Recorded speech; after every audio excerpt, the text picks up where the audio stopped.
Oh, I didn't know anyone was watching me. I was just rocking out on my new headset that's absolutely awesome. That's the Razer Megalodons. And if you want to find out more about them, well, I'm Trevor from RSG, and I'm going to show you more, so stick around.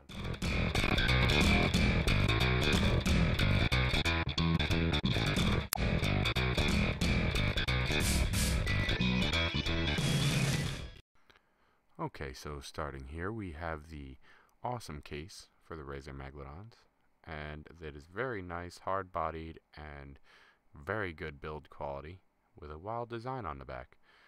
I don't know why they made it like that, but let's get to it. And first I'll show you actually the zipper real quick. It's rubberized, so you can easily pull it right open, and I think it's a high quality, in my opinion, a very high quality zipper, which is less prone to break, because zippers can really suck when they break. So now getting into this little slip here, and I don't know what the heck I'm doing trying to open it, we could see that most likely this is where all the manuals are going to be. And we pop it on open, and the first thing we get is, as I go to pull it out, a certificate of authenticity and some stickers that I conveniently just threw around for no reason. So there's a certificate of authenticity. And it also offers a quick start guide as well as a master guide and a product catalog.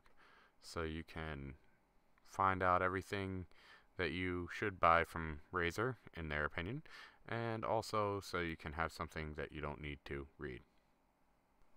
So now we're going to show you how everything is placed in there, as I had to basically shove all the wires and everything back in. It's not the cleanest, but it's not the messiest. It can do its job. So these are the headphones, nice good feeling. And then we take out the control unit, which you see is in its own little carrier, which doesn't really fit into place. It just kind of lays on top with the cords underneath.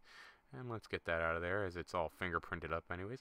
And look at that, there's the just lay on top unit to hold the control panel or the control module in.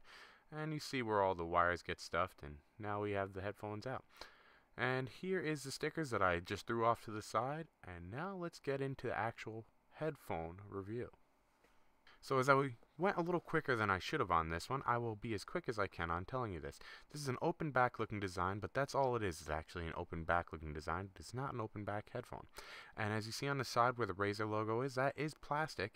As you see, the microphone goes all the way around. By the way, that logo does light up. Now that's so you can wear the headset on either side of your head, but that would defeat the left and right, side of sound. I don't kind of get that.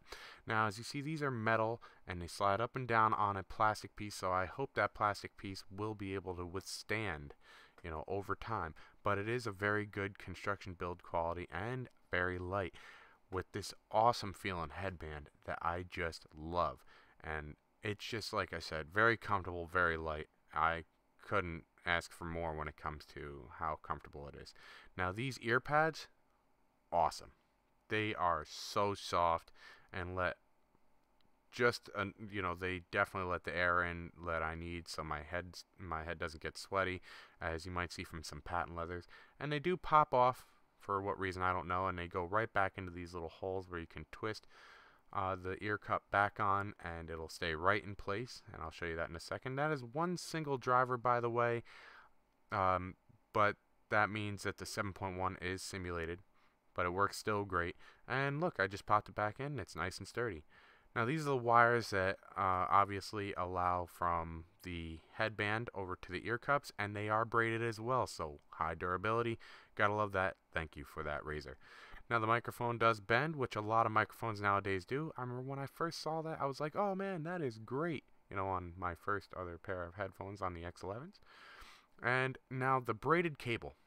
Love braided cable. I know a lot of people don't like it, gets hung up, but that means quality and sturdy. It's gonna stay there for a while. Now it's a short throw over to the control module, and as you see, the control module gets fingerprinted up. Ugh. Yeah, we know how that can be. But it is a good distance of cable from the control module to the USB end. Now, something I want to point out, this is a USB 2.0, but sometimes I find that I need to plug it into a 3.0 outlet for it to actually power. It's kind of odd. Can't really explain it unless maybe you had a really nice motherboard that won't have issues like that. I don't know why it does that. One thing with USB though, I will say games like Rocksmith don't like USB due to high latency, so keep that in mind.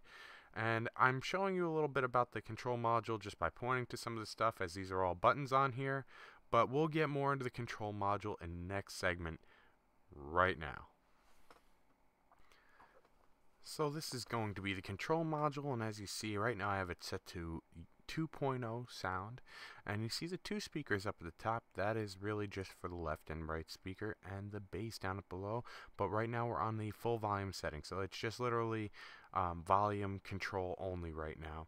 And that is a button right up there, as you see, to swap it to 7.2, and look at all the speakers that light up.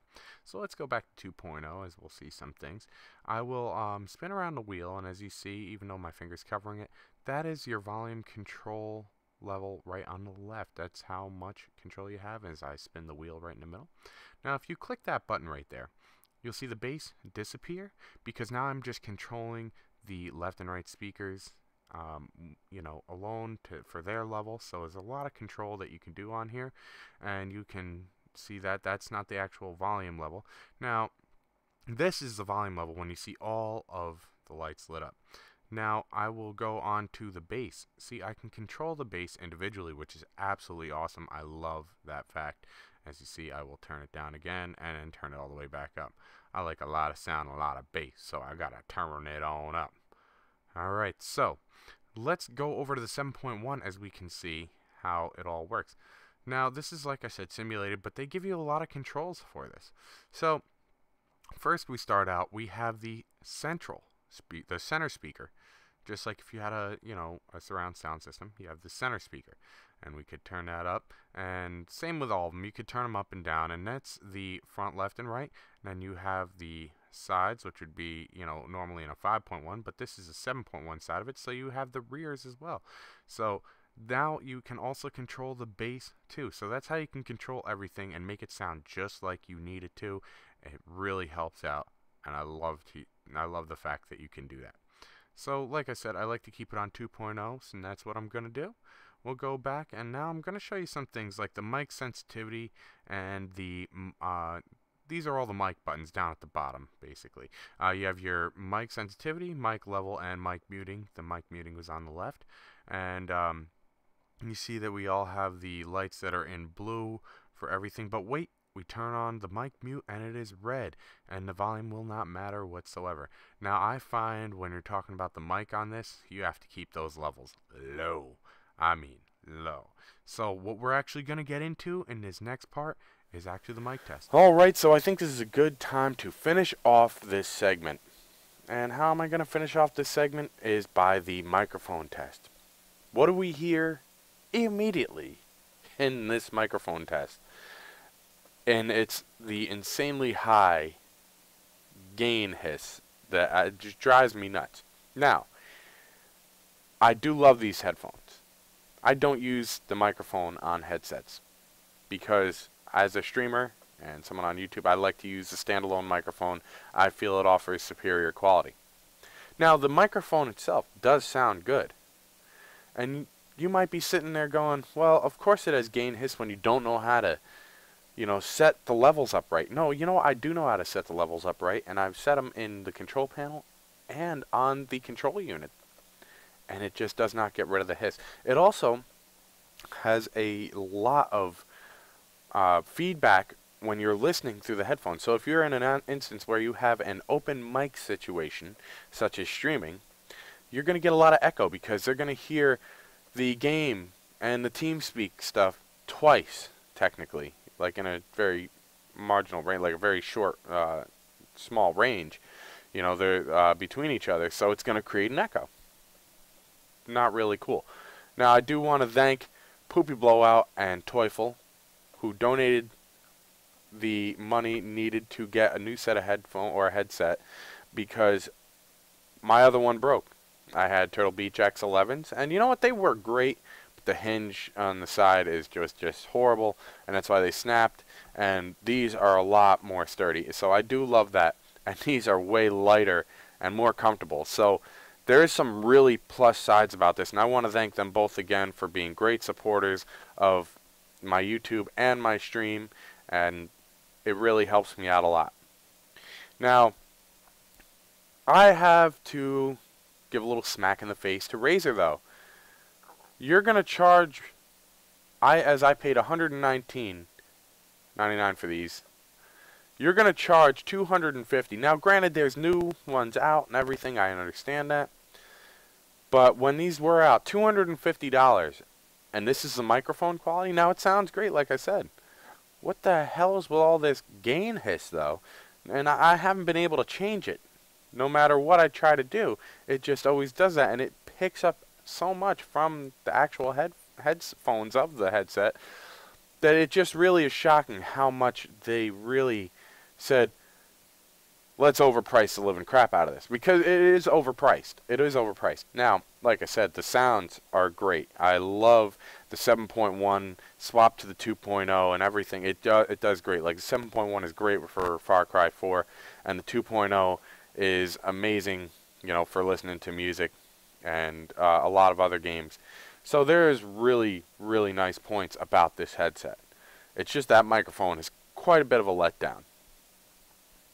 Now, I think I have covered everything. The only thing I just want to, you know, put back and reiterate that I've said earlier in the video when I was talking about the USB is that games like Rocksmith do not like USB only headsets. Now, I wish I kind of would have known this before I bought them. Not that it's anything of their fault. I just wish I would have known, so I would have known which headset to really go with, because I didn't realize USB only headsets, I guess, have too much latency for a game like that, and you have to use an 1/8 inch jack headset.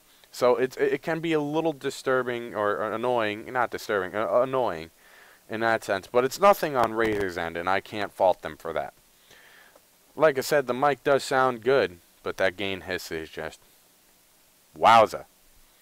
But I think I've covered everything that I need to cover, and if I haven't covered something and you want to know about it, just ask me down in the comments, because I like to respond to people in my comments, and since I'm not such a huge channel right at the moment, you know, it's really easy for me to see each of these comments and really respond back. So if you have any questions, feel free to ask. Now, another thing I'd like you to do is, if you do like the video, please make sure you hit the like. It helps me out a lot. And subscribe to the channel if you really enjoy my content, because, hey, why not see more of it? And share it out to some people. You know, let them know about me, and let them see a video like this so maybe they can make a decision if they're ever deciding to get this headset. And if you look down below in the description, you can see other people I watch on YouTube.